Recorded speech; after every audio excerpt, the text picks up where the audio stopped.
कर्जमाफीसाठी बच्चू कडू आजपासून पदयात्रा काढतायत। 7 दिवसात 138 किलोमीटरची पदयात्रा काढली जाणार आहे। 7 दिवसांच्या या यात्रेदरम्यान अनेक गावांमध्ये सभा देखील होणार आहेत। शेतकऱ्यांच्या कर्जमाफीसाठी बच्चू कडू पदयात्रा काढतायत। आजपासून 7 दिवस 138 किलोमीटर पदयात्रा असेल। गावागावात या दरम्यान सभा देखील घेतल्या जाणार आहेत। शेतकऱ्यांच्या कर्जमाफीसाठी बच्चू कडू आक्रमक झालेत आणि ते आजपासून 138 किलोमीटरची 7 दिवसांची पदयात्रा काढतायत। वेगवेगळ्या गावांदरम्यान ते सभा देखील घेणार आहेत।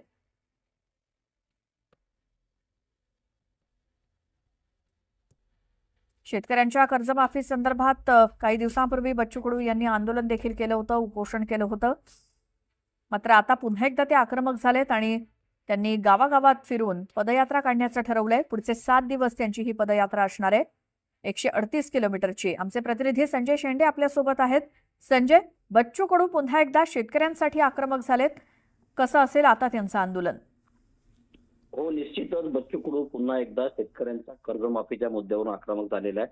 आपल्याला माहिती आहे की यापूर्वी त्यांनी जवळपास 8 दिवस पर्यंत त्यांनी अमरावतीच्या गुरुकुंज मोजरी येथे आमरण उपोषण केलेलं होतं। मात्र सरकारने त्यांना आश्वासन दिल्यामुळे त्यांनी ते उपोषण मागे घेतलेलं होतं। मात्र जी कर्जमाफीसाठी जी समिती तयार करायची होती ती समिती अद्यापर्यंत झाली की नाही झाली हा प्रश्न अद्यापही गुलदस्त्यात आहे। बच्चू कडू यांची बैठक जी आहे ती नुकतीच मंत्रालयात पार पडली। मात्र त्या बैठकीत काही समाधानकारक तोडगा न निघाल्याने बच्चू कडू यांनी आपली जी यात्रा आहे परत एकदा सुरू केलेली आहे।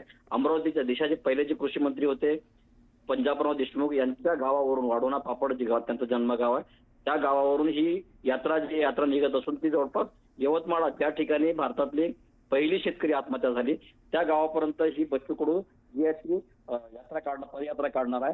आणि आज बच्चू कडू यांच्या पदयात्रेला सुरुवात होऊन जवळपास 7 दिवसाची ही यात्रा जी आहे राहणार आहे। आणि यात 138 किलोमीटर बच्चू कडू ही शेतकऱ्यांसोबत पायदळ यात्रा करून त्या ठिकाणी ज्या ठिकाणी पहिली आत्महत्या झालेली शेतकऱ्यांची त्या ठिकाणी समारोप करणार आहे। त्यामुळे बच्चू कडूच्या आजच्या जी सुरू होणारी जी पदयात्रा आहे या यात्रेला शेतकऱ्यांचा कसा प्रतिसाद मिळतो आणि सरकार जे आहे ते बच्चू कडू यांच्या मागणीकडे कशा पद्धतीने पाहतात हे पाहणं आता औत्सुक्याचं ठरणार आहे। संजय, धन्यवाद या माहितीसाठी।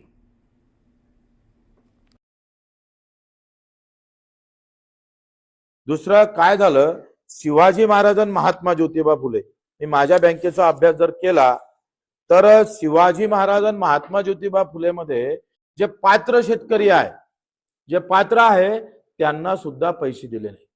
मग देवेंद्र फडणवीस साहेबांचं सरकार होतं, नंतर उद्धव साहेबांचं सरकार आलं। फडणवीस साहेबांनी शिवाजी महाराजांची नावानं योजना सुरू केली, उद्धव साहेबांनी महात्मा ज्योतिबा फुलेंच्या नावानं योजना सुरू केली। आणि मग शिवाजी महाराजांमध्ये जे पात्र शेतकरी होते त्यांचे पात्र यादीमध्ये नाव आहे, त्यांना प्रोत्साहन निधीमध्ये त्यांचं नाव आहे, परंतु शिवाजी महाराजांच्या नावाचे आणि महात्मा फुलेंच्या नावांची जी योजना आहे त्यातल्या पात्र शेतकऱ्यांचे अजूनपर्यंत बँकेत पैसे जमा न झाल्यामुळं तो बोजा तच्च्या तसाच आहे। म्हणजे मी जर माझ्या बँकेचा विचार केला तर 22,426 शेतकरी पात्र होते छत्रपती शिवाजी महाराज मध्ये आणि लाभ न मिळाल्याची संख्या अर्धी आहे, 10,000 आहे। म्हणजे हा आकडा काही वेगळाच आहे। तुम्ही जर पाहिलं तर महात्मा फुले मध्ये जे उद्धव साहेबांना कर्जमाफी केली होती ती 12,217 लोकांना एकंदरीत आम्ही जिल्हा मध्यवर्ती बँकेचे शेतकरी पात्र ठरले होते, पण त्याच्यामध्ये 2,180 लोक पात्र असून सुद्धा पैसे भेटले नाही। प्रोत्साहन निधी सुद्धा तसंच आहे, प्रोत्साहन निधी सुद्धा 1,363 लोकांना भेटला नाही। म्हणजे आपण घोषणा केली आणि घोषणा केल्यानंतर त्याची जे आपण शेवटच्या शेतकऱ्यापर्यंत ते कर्जमाफी झाले पाहिजे ते गेलीच नाही। 10-20 वर्ष गेले, ते शेतकरी बोजा हटत नाही, कर्ज भेटत नाही। इकडे कर्जमाफीमध्ये नाव सुद्धा आहे, दुसरे इकडे त्याचा निधी आला नाही म्हणून तो कर्जमाफीमध्ये त्याचा बोजा उतरला नाही। या अनेक भानगड याच्यामध्ये आहे। म्हणून आम्ही एक शेवटची मागणी करतो आहे का मनमोहन सिंग साहेबांना कर्जमाफी केली होती 2006 आणि 7 ला, आता त्या कर्जमाफीमध्ये सरसकट अल्पभूधारक घेतले होते, कोणत्या अटी ठेवल्या नव्हत्या।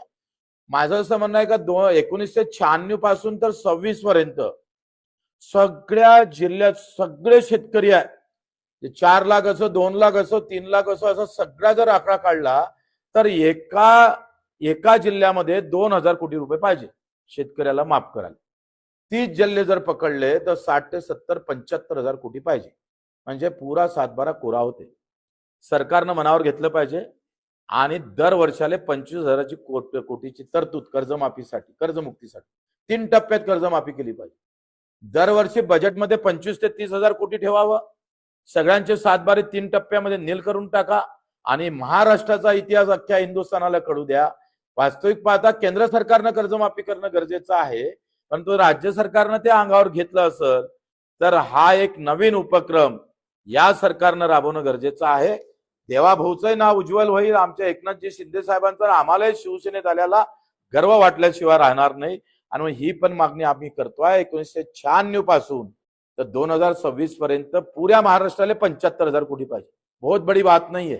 8व्या वेतन आयोगामध्ये आता एका वर्षाला नाही म्हटलं तरी 1 लाख कोटीचा बोजा पडणार आहे कर्मचाऱ्यापोटी. 20 लाख कर्मचाऱ्यासाठी 1 लाख कोटीचा जर बोजा पडत असेल तर मग 75,000 कोटी काही 4-5 कोटी शेतकऱ्यासाठी